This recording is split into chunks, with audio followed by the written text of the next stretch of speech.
Hey, it's me, Destin. Welcome back to Smarter Every Day. This is my buddy, Chad. Hey. We are absolutely giddy because we've been working on something for how long? 12 years. 12, well, I mean, like, that's us hanging out, but we're working on this project for how long? I don't know, a good 4 months. 4 months. Chad's really good at software, and we had an idea, and so there's a patent-pending product that we're working on. What it does is it eliminates kickback from hand saws. Chad, do you want to explain what's going on here? Yeah, so you'll be cutting a big sheet of plywood, and as you get down towards the middle of it, the pieces that you've already cut start to bend towards each other, and they'll pinch the blade. And when the blade gets pinched, it becomes kind of a wheel. And these teeth, since they're coming back towards you, catch in the wood, and then the whole saw comes back at you. It's a big deal. If you've ever had it happen, maybe a couple drops of pee came out. You know exactly what I'm talking about. We're going to show how it works first with the high-speed camera, and then we'll show you the fix we have for kickback. Turning it on. 3, 2, 1.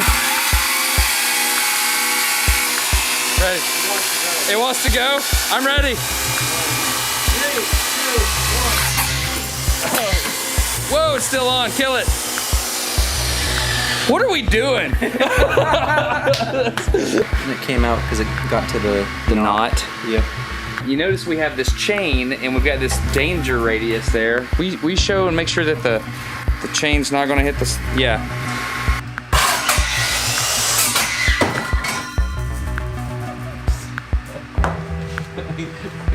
Oh yeah. You need some safety glasses. Because of the rotation direction of the blade, the saw is lifted up out of the workpiece, and then that rotation again causes it to be propelled towards the user. Now obviously, if this were to really happen, you would want to release the trigger on the saw, and in this test we have it zip tied so we can actually see what's happening. But I've found personally that my body tenses up when I get startled, and I'm not so sure that I would have enough control in the moment to make the decision to release the trigger. Let's look at another run, and I'll stand just outside the danger zone and I'll pull focus on the camera lens, and we'll see if we can measure the human response times required to avoid injury. That's scary.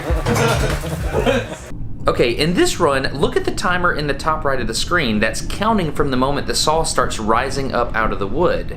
You can see that the blade is fully released from the wood within 80 milliseconds, and it's already headed up towards your gonadular region. Assuming that you don't tense up, you would need to respond by releasing the trigger well within 1/10 of a second. Once the blade is freed from the wood, there's no longer any resistance, and therefore the blade increases speed because the motor is adding angular momentum to the system. Now, that makes it even more dangerous, and you can see here when the blade falls back down and comes back in contact with the wood. Just imagine if that was flesh. And keep in mind here that this is a slow-mo video. All of this that you're seeing here is happening in just 1/10 of a second after the blade has leapt up out of the wood. Obviously, the ideal time to respond to a kickback event is before the saw even leaves the wood. The problem with all this is oftentimes humans simply can't react that quickly. That is no bueno. It's a bad day, man. Okay, so that's kickback. It's very scary. Now what we're gonna do is show you what we've made. What would you call it? It's a multi-axis detection system that can figure out kickback based on machine learning. Keep going. and basically dynamically break the motor. Yeah, so I can give you a demo on the first one that I built. So I'm gonna turn it on and let go with my finger, and you'll hear it turn off quickly. See that? Yeah. If there was no brake, it would keep spinning. So I put a sensor in there to sense the kickback, so that when I do that, it shuts off automatically. So your finger was still on the trigger, but you just accelerated it backwards. Right. This was the first one that I built, and since I just used an accelerometer, there are some false alarms. Like if you bounce it around or just normal use, it can trigger. And the new one that I did, I used a 9-axis accelerometer, gyroscope, and magnetometer. So the really fancy thing that we're doing here is we're doing a machine learning algorithm. So you don't care. I'm not really programming in exactly what the thresholds are that I need it to sense.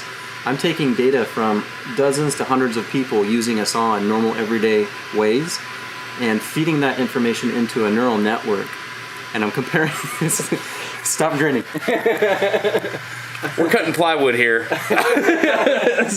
Yeah, so machine learning works by, you take a big data set of people using it in normal ways, and then another big data set of kickback events. And the computer automatically takes all those data sets and figures out what the anomalies are, what's unique to kickback that's different from normal use. So you hogged out the handle, it looks like? I did. And so there is a legit computer in there that has accelerometers and gyros in it. Yep. 3, 2, 1, go. So it stopped itself? Yeah, it stopped itself.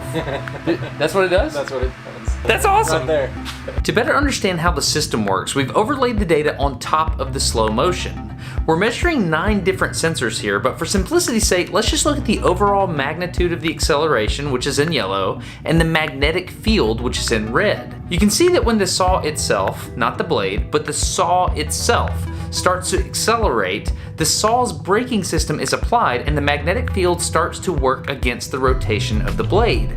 The cool thing about using magnetometers is that the algorithm might be able to detect the magnetic field from the motor and then make decisions based on that information as well. And so you just combine those different things together and make it make a decision. Right. I just let it capture all that data. I don't tell it what's important. After the fact, if it's been a kickback, I annotate the data with this was a kickback event. And then I have a whole bunch of other files that are regular use cases, and it figures out what's important in the kickback event to trigger off of. That's awesome, dude. Yeah. 3, 2, 1.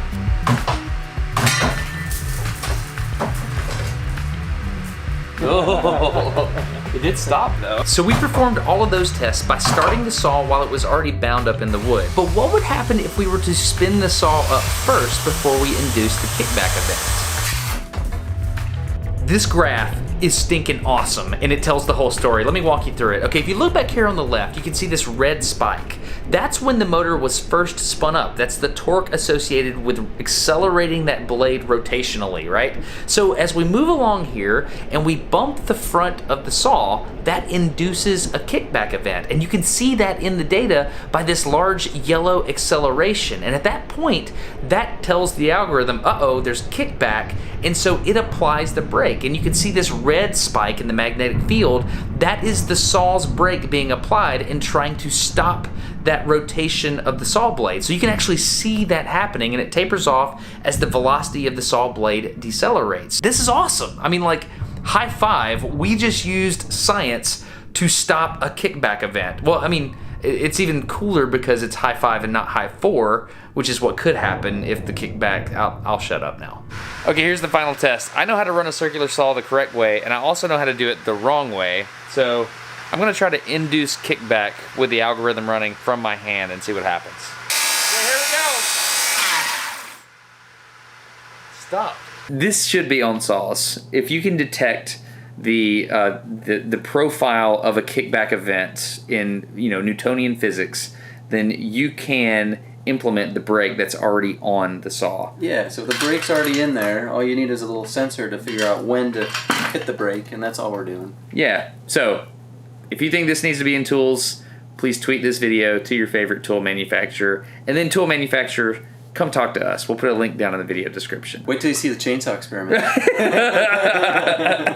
I'm about to tell you something that's a pretty big deal in my life. It's a book called Seven Eves by Neil Stephenson. I listened to it on Audible, which sponsored this episode. You can get Seven Eves by Neil Stephenson by going to audible.com/smarter or texting the word smarter to 500 500. The moon blew up without warning and for no apparent reason, which is like the best opening line to any book for my brain ever. The whole premise of the book is the moon has exploded and humanity has to get off the Earth. The technology developed in order to do that, we could totally do this. There's a swarm of spacecraft in orbit, and like if you change your orbit on one side of the Earth just a little bit, that affects it on the other side as well, right? But if you have a swarm, you have to account for all of that. They developed something called the perambulator, and I read this book like 8 months ago.